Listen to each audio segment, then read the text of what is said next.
জীবনে এমন কি আছে যা আপনাকে অজান্তে শিখরে পৌঁছে দিতে পারে বা আপনার পতনও ঘটাতে পারে? সঙ্গতি।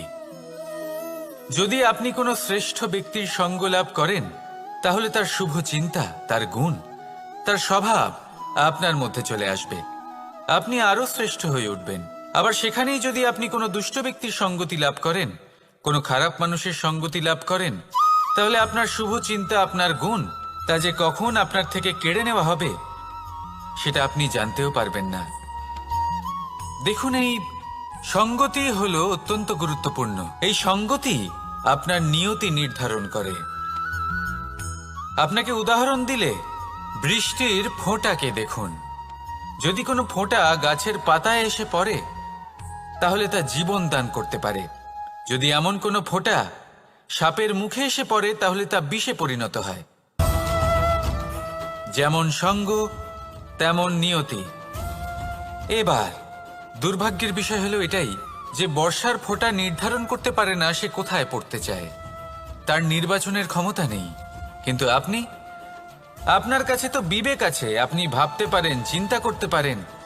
তাহলে আপনি ভাবুন, আপনি কি এমন সঙ্গ চান যা শ্রেষ্ঠ, নাকি এমন সঙ্গ চান যা অশুভ? নির্বাচন আপনারই। শ্রেষ্ঠ সঙ্গ বাছুন আর আমার সাথে ভালোবেসে বলুন, রাধা রাধা।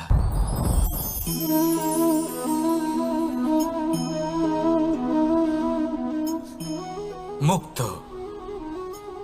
এই মুক্তই সবাইকে মোহিত করে দেয়, নিজের দিকে আকর্ষিত করে। অত্যন্ত সুন্দর, গোল, শুভ্র। মুক্ত দ্বারা নির্মিত আভূষণ, তা হয়তো সে মুকুটই হোক বা কোনো স্ত্রীর অলংকার, তাকে আরো সুন্দর করে তোলে, তাকে আরো সুন্দর দেখতে লাগে। এবার এই মুক্তকে এত সুন্দর দেখার জন্য কত কষ্ট সহ্য করতে হয় তা কি কখনো আপনি ভেবেছেন? এই মুক্ত ঝিনুক থেকে বের করা হয়।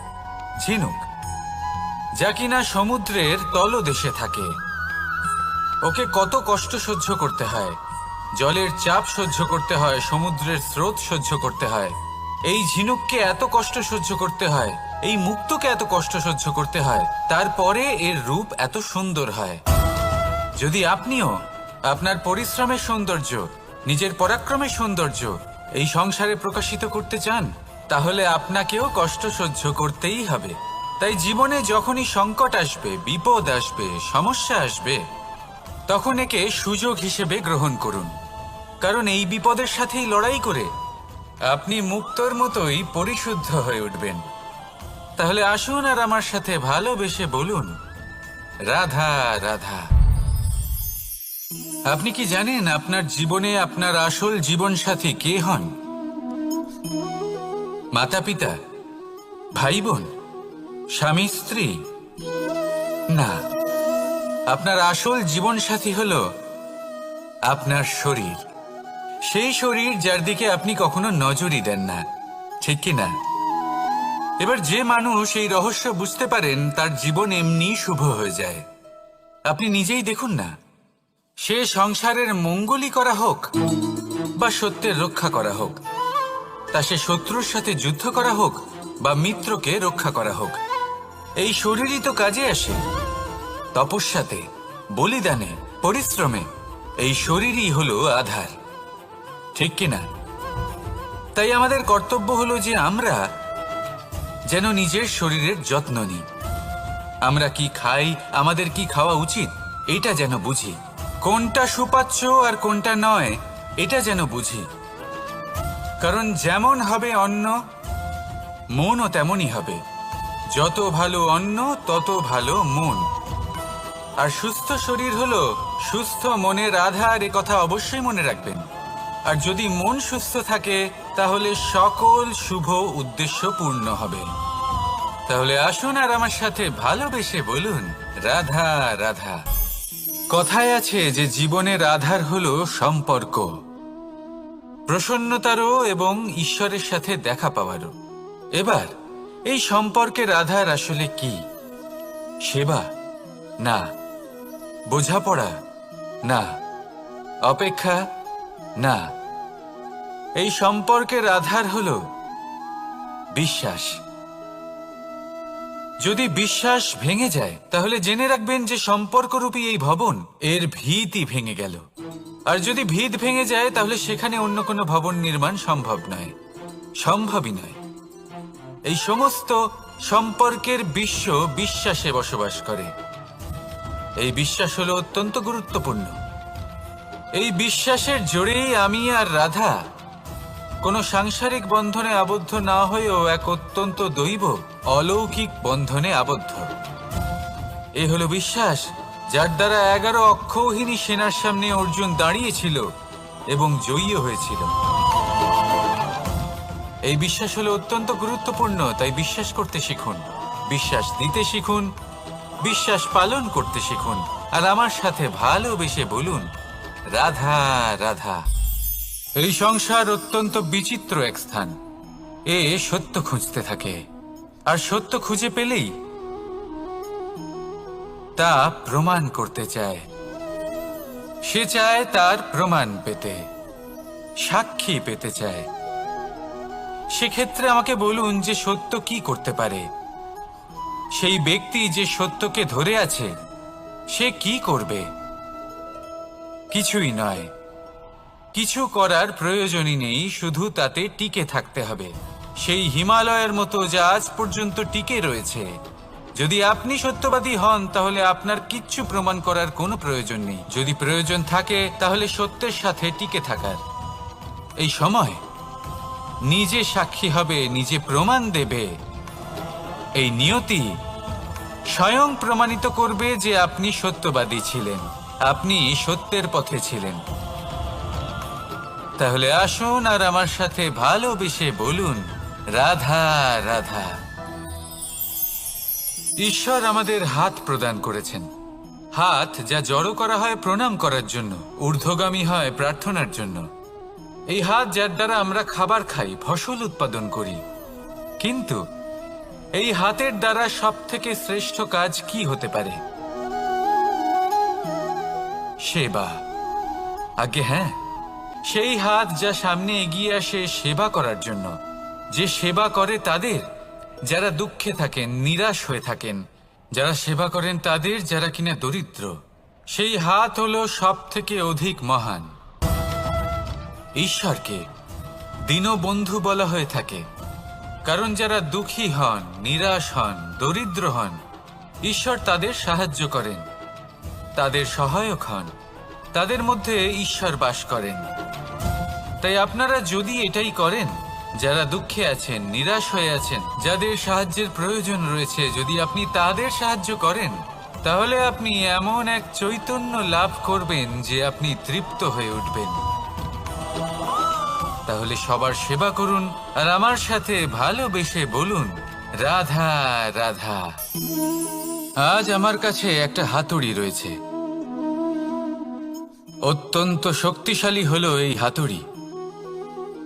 এই হাতুড়ি দিয়ে প্রহার করে একটা গরম লোহাকে আপনি সুন্দর অস্ত্রে পরিণত করতে পারবেন। এই হাতুড়ি দিয়েই প্রহার করতে করতে একটা অত্যন্ত বড় পর্বত ভেঙে আপনি ওখানে একটা নতুন পথ নির্মাণ করতে পারবেন। এই হাতুড়ির স্বল্প আঘাতেই আপনি প্রসাধনের জন্য সুন্দর সুন্দর আভূষণ বানাতে পারবেন। কিন্তু যদি কোনো সুন্দর বাড়ি দেখতে পান আর তার ভিতে আপনি যদি এই হাতুড়ি দিয়ে প্রহার করেন, তাহলে তার বিনাশ হয়ে যাবে। এমনই কিছু হয় প্রেমের ক্ষেত্রেও। তা এতটা শক্তিশালী হয় যা সৃজন করে, কিন্তু সর্বনাশও এ করতে পারে। সবকিছুই নির্ভর করছে আপনার উদ্দেশ্যের উপর। এই উদ্দেশ্যকে শুভ রাখুন আর ভালোবাসার উপর একটু নিয়ন্ত্রণ রাখতে শিখুন, যেন এমন না হয় যে আপনি সৃজন করতে গেলেন কিন্তু সর্বনাশ করে বসলেন। আসুন আর আমার সাথে ভালোবেসে বলুন রাধা রাধা। প্রেম, এই প্রেম যতটাই সরল ঠিক ততটাই জটিল হয়। এই প্রেমের দুই রূপ হয়, সবলতা আর দুর্বলতা। নির্বাচন হলো আপনার। এবার যদি একটা উদাহরণ দিয়ে আপনাকে বোঝাই, তাহলে মাতা পিতাকে দেখুন। মাতা পিতা সন্তানকে কখনো কখনো এত স্নেহ দিয়ে ফেলেন যে তাকে বাইরে কোথাও যেতেই দেন না, আর তার ফলে সন্তান এতটাই দুর্বল হয়ে পড়ে যে এমনও হয় তারা সারা জীবন বাড়িতেই বসে থাকে।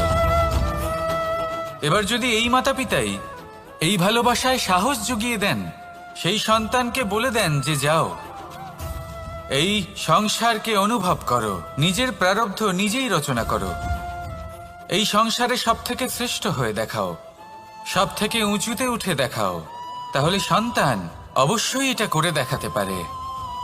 এবার আপনি নিজের প্রেমের দ্বারা আপনজনদের দুর্বল করবেন নাকি তাদের সবল করবেন, সিদ্ধান্ত আপনারই। আসুন আর আমার সাথে ভালোবেসে বলুন, রাধা রাধা। মানুষ বলেন প্রেমে অনেক শক্তি আছে, আর এটা সত্যিও বটে। প্রেমে এতটাই শক্তি থাকে যে শত্রুতার বড় বড় স্তম্ভকেও এত সহজে ফেলে দিতে পারে। কিন্তু আপনি দেখে থাকবেন, যারা অধিক শক্তিশালী হন তারা দুই ধার সম্পন্ন তরোয়ালের মতো হন। কারণ এই প্রেম যদি আচরণে থাকে, মনে থাকে, বিচার বুদ্ধিতে থাকে, তাহলে তা শুভ হয়। এই প্রেম সৃজন করে। কিন্তু প্রেম যদি ব্যবসার অঙ্গ হয়, যদি এই প্রেমের ব্যবহার নিজের স্বার্থ, নিজের অহংকারের জন্য করা হয়, তাহলে তা সংসারের বিনাশ ঘটাতে পারে। রাধা প্রেমের ব্যবহার করেছে শাম্বের কারণে, আর শাম্ব সেই প্রেমের ব্যবহার করেছে নিজের অহংকার, নিজের স্বার্থ সিদ্ধির জন্য। শেষ পর্যন্ত ক্ষতি শাম্বের হলো না, হলো প্রেমের। তাই মনের মধ্যে প্রেম ভাব অবশ্যই রাখুন, নিজের আচরণেও প্রেম ভাব বজায় রাখুন, কিন্তু সতর্কও থাকবেন আপনার এই প্রেম, একে নিয়ে কেউ ব্যবসা না করে ফেলেন। আসুন আর এই ভালোবাসার সাথেই বলুন, রাধা রাধা। সত্য, এই সত্য আসলে কি? কেউ বলবেন যা অসত্য নয় তাই হলো সত্য, কেউ বলবেন সেটা যার ভিত্তিতে আমরা বেঁচে আছি তাই হলো সত্য। কিন্তু সত্য আসলে কি? তার থেকেও বেশি গুরুত্বপূর্ণ হলো এটা বুঝতে পারা যে সত্যের ব্যবহার কিভাবে করা উচিত। যদি আপনার কাছে সত্য থাকে বা আপনি সত্য জেনে থাকেন আর আপনি তার ব্যবহার করেন, সদ্ব্যবহার করেন সংসারের জন্য, তাহলে আপনি এই সমস্ত সংসারের অনেক ঊর্ধ্বে চলে যাবেন। কিন্তু যদি আপনি সত্য জানেন আর তার দুর্ব্যবহার করেন, তাহলে আপনি সমস্ত সংসারের পক্ষে ক্ষতিকারক হয়ে উঠতে পারেন। তাই মনে রাখবেন, সত্য যতটাই কোমল, অর্ধ সত্য হলো ততটাই কঠোর। এই অর্ধসত্য সমস্ত সংসারের বিনাশ ঘটাতে পারে। সেই জন্য জীবনে সত্যের বিষয়ে সম্পূর্ণ সত্য জানতে শিখুন, এ হলো অত্যন্ত গুরুত্বপূর্ণ। এই সত্য তার নিজস্ব দাবি হলো আপনি সাবধানে থাকুন। তাহলে আসুন আর আমার সাথে ভালোবেসে বলুন, রাধা রাধা। পঞ্চমহাভূত, জীবন রচনায় এর অবদান অনস্বীকার্য। এই পঞ্চমহাভূত আসলে কি? জল, বায়ু, অগ্নি, মাটি আর আকাশ। এবার শুধুমাত্র জীবন রচনায় এর অবদান আছে তা নয়, শুধু শরীর রচনাতে এর যোগদান আছে তা নয়, বরং এরা হলো আমাদের জীবনের সব থেকে বড় শিক্ষক। এবার আপনারা সকলে চমকে যাবেন, হয়তো আপনারা এই দৃষ্টিভঙ্গি দিয়ে কখনো দেখেননি। আমি আজ আপনাদের বোঝাবো। এদের মধ্যে সব থেকে বড় তত্ত্ব জল। এ আমাদের কি শেখাচ্ছে? এই জল, এর নামই হলো জল, কিন্তু এ কখনোই আমাদের জ্বালায় না, আমাদের জ্বলনের কারণ হয় না। তাহলে কি করে? আমাদের তৃষ্ণা মেটায়, আমাদের শীতলতা প্রদান করে, জীবন দান করে। এর দ্বারা আমরা কি শিক্ষা লাভ করি? যে আপনার উৎপত্তি যেখান থেকেই হোক না কেন, আপনি যেখানেই জন্মগ্রহণ করুন না কেন, আপনার কর্ম সর্বদা শ্রেষ্ঠ হওয়া উচিত। আপনি জলকে যে কোনো পাত্রে রাখুন না কেন, সে সেই অনুসারেই নিজের আকার ধারণ করে নেয়। এর দ্বারা আমরা কি শিক্ষা পাই? এই শিক্ষাই পাই যে যে কোনো পরিস্থিতিতেই নিজেদের মানিয়ে নিতে হবে, নিজেকে সেরকম করে নিতে হবে। যে দেশেই থাকি না কেন, যে স্থানেই থাকি না কেন, যে পরিস্থিতিতেই থাকি না কেন, যে ব্যক্তির সাথেই থাকি না কেন, আমাদের সুখময় হয়ে জীবন অতিবাহিত করা উচিত। দেখুন, আমাদের কত বড় একটা শিক্ষা দিল এই জল, যা আমরা কোনোদিন দেখতেই পাইনি। নিজেকে জলের মতোই করে তুলুন। সুখের ধারায় স্বাচ্ছন্দ্যে প্রবাহমান হতে থাকবেন আপনি। নিজের আকারকে ভেঙে ফেলুন, নিজের সীমা লঙ্ঘন করুন। আপনি অবশ্যই একদিন মহানুভবতা অনুভব করবেন। তাহলে আসুন আর আমার সাথে ভালোবেসে বলুন, রাধা রাধা।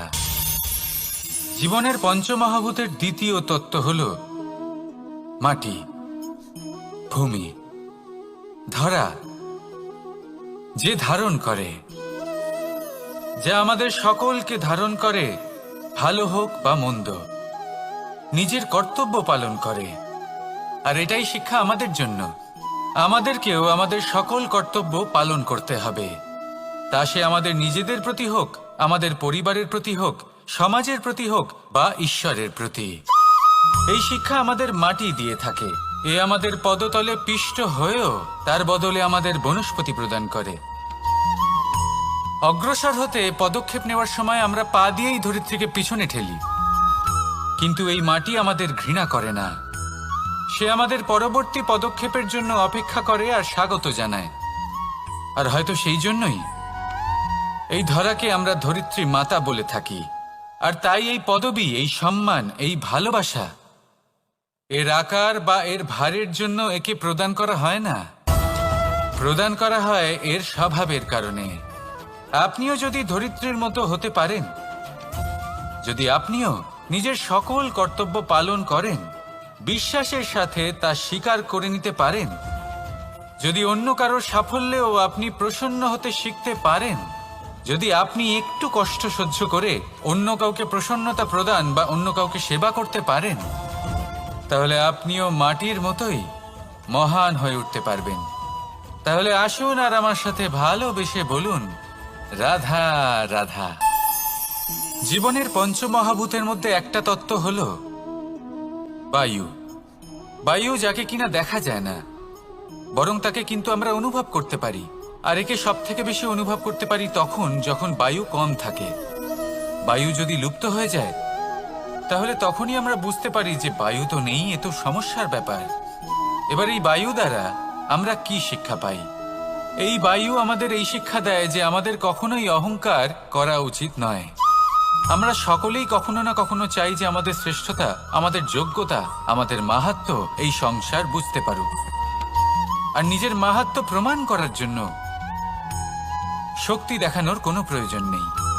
কারণ যখন কোনো ব্যক্তি, এই সমাজ, এই সংসার আপনাকে নিজের থেকে দূরে করে দেবে, আপনার থেকে দূরে চলে যাবে, তখন আপনার মাহাত্ম্য কি তার আভাস সে নিজে থেকেই অবশ্যই পেয়ে যাবে।